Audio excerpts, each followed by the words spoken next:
የሁለታችን ስም ግን በጣም ነው የሚያስቀው። ለሊ ቆይ ምንድነው እሺ? እኔንም ረስተሽኝ? ማንሽ አንቺ? እኔ ከዚህ በፊት አይቼሽ አላውቅም። ነው ወይስ ሚስት ናት? ኧረ ስለፈጠርሽ አንቺ ምን ማለት? ለሊ ለይቶላታል። አደይ ቀጣይ ክፍል። አደይ ከክፍለ ሀገር ተመልሳ መጥታለች። ከአባቷ አምልጣለች። ሸማግሌዎቹም ሳይላኩ ቀርተዋል። ዴቪን በጣም ተጨንቋል። ነገር ግን ለሊ ስለታመመች አደይ በጣም ተጨንቃለች። ምክንያቱም ለሊ ስታገኛት ለሊ ያላናገረቻትም ጭራሽ አላቅሽም ብላታለች። ቀጥታ ወደ ዶክተሩ ሄዳለች። አደራ ሰጥቼ አደራህን ጠብቃት ብዬ ብሄድ ምን አርጋት ነው ምን ሆና ነው ብላ በጣም ተናዳ ዶክተሩን ጠይቃለች አደይ። እሱም ደህና ትሆናለች ትንሽ አሟት ነው ብሏታል። ታዲያ ተረጋጊ ብሏት ዶክተሩ ወጣ ስል ቤዛ ከቻለች። ለሊ በጣም ደነገጠች። እናም ጥያቄ ጠየቀቻት። ምንድነው የምታረጊ ከዚህ ሆስፒታል ውስጥ ምንድነው የምትሰሪ ብሎ ጠየቀችው። ቤዛም ደነገጠች። ሁለቱም ተፋጠጡ። አደይም በፍጹም እዚህ ውስጥ መስራት የለብሽም ለሊ መታመሟ ሰምተሻል ብላ ጠየቀቻት። አዎ ሳማ አብዳለች አለቻት።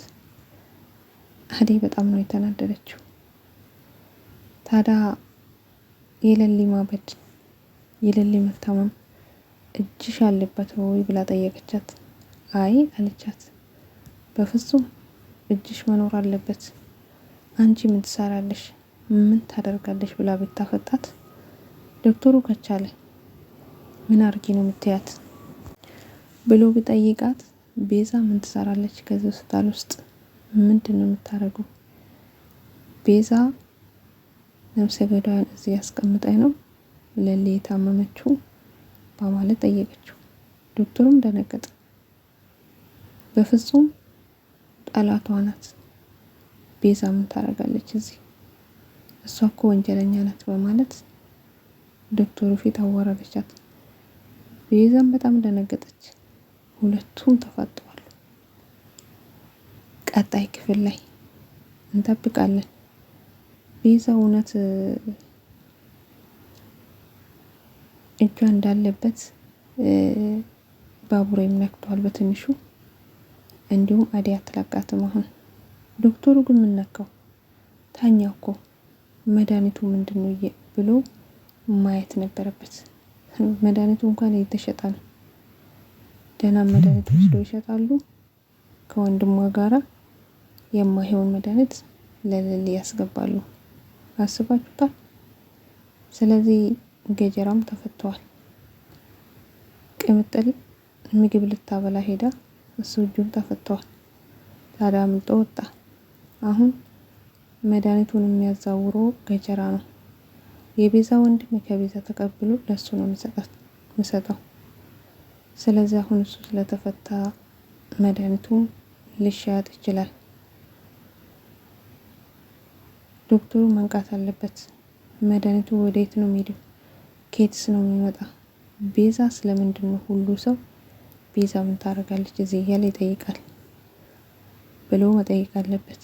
ምክንያቱም ዳይመንድም በፍጹም ቤዛ እዚህ መሆን የለበትም ብሎ ከዚህ በፊት ተናግሯል። ባቡሬም እንደዛው፣ ሩታም እንደዛው። ስለዚህ አደይ ተጨምራለች አሁን። ስለዚህ ዶክተሩ ምን ነካው? ለምን አይነቃም? ዙሪያውን ለምን አይመለከትም? በኋላ እኮ እሱ ራሱ ወንጀል ውስጥ ይገባል። መድኃኒት የማይሆን መድኃኒት ተሰጥቷት ለሊ መታመሟ ቢታወቅ እሱ ራሱ ወንጀለኛ ይባላል። ስለዚህ ዶክተሩ ዙሪያውን መመርመር አለበት። ቤዛን ማስወጣት ወይንም ሌላ ስራ ቢሰጣት ይመረጣል። ለሊ ምናልባት መድኃኒቱ ከተቀየረላትና ትክክለኛ መድኃኒት ከተሰጣት ለሊ ወደ ራሷ ትመለሳለች ብዬ አስባለሁ። እሱንም እኮ በጣም እያስቸገረችው ትገኛለች። ምክንያቱም ኤላ መስሏታል። ኤላዬ እያለች ዶክተሩንም በጣም ነው ያስጨነቀችው። ቤዛን ደግሞ ሩታዬ እያለቻት ሩታን አላቅሽም ሂጂ ከዚህ ትላታለች። ባቡሬም እንደዛው በጣም ነው የምታስጠላኝ፣ ከአጠገቤ ራቅ፣ ላይ አልፈልግም ትላለች። በጣም ይገርማል። ግን ደስተኛ ሆናለች። መድኃኒቱ ደስተኛ አድርጓታል። በፊት በጣም ታዝን ነበር። ውስጧም ብዙ ደስተኛ አይደለም። ግን እኔ መሳሳላት አሁን ባቡሬ ስለተፈታ የባቡሬ እጅ ገብታ አክስቷ እጅ ላይ እንዳትወርቅ። በዚህ ታማሚ ናት። በዚህ መድኃኒቱ አልሰራላትም። አክስቷ ምን እንደምታረጋት አስባችሁታል? ለልዬ ፈጣሪ ይሁንሽ። ሌላ ምን ይሻለሁ? የዴቭም ተጨንቋል። ዴቭ የሚጨነቀው ለሊ አዴ ከዛ ሳይስተካከልላትና አባቷ እሺ ሳይል እናትየውም ሳትቀበል አዴ መመለሱ በጣም ዴቭን አስጨንቆታል። ተሳካ ስል ሌላ ነገር ይፈጠራል፣ እንደው ምን ይሻለኛል በማለት ተጨንቋል። የፍቅር እናት አይዞ ሁሉን ነገር ይስተካከላል፣ አዴንም ልትረዳት ይገባል። ምክንያቱም እሷም ያኔ ውስጧ ተሰብሯል። አሁን ደግሞ የሌሊ ህመም ተጨምሯል። ስለዚህ ከአዴ ጎን ሁን፣ በራሱ ጊዜ በራሱ ሰዓት ይስተካከላል። ስለ ሽማግሌው አትጨነቅ፣ እኔ ያሳምናቸዋለሁ በማለት የፍቅር እናት ዴቭን አይዞህ ብለዋለች። ፍቅር ግን ደስ ብሏታል። አየህ አይደል ዴቭ ድሮም አትወድም ብዬ ነግሬ ነበር፣ አንተ ያልሰማኝ አልክ እንጂ በማለት ዴቭን እያበሸቀች ትገኛለች። ብቻ በጣም ይገርማል።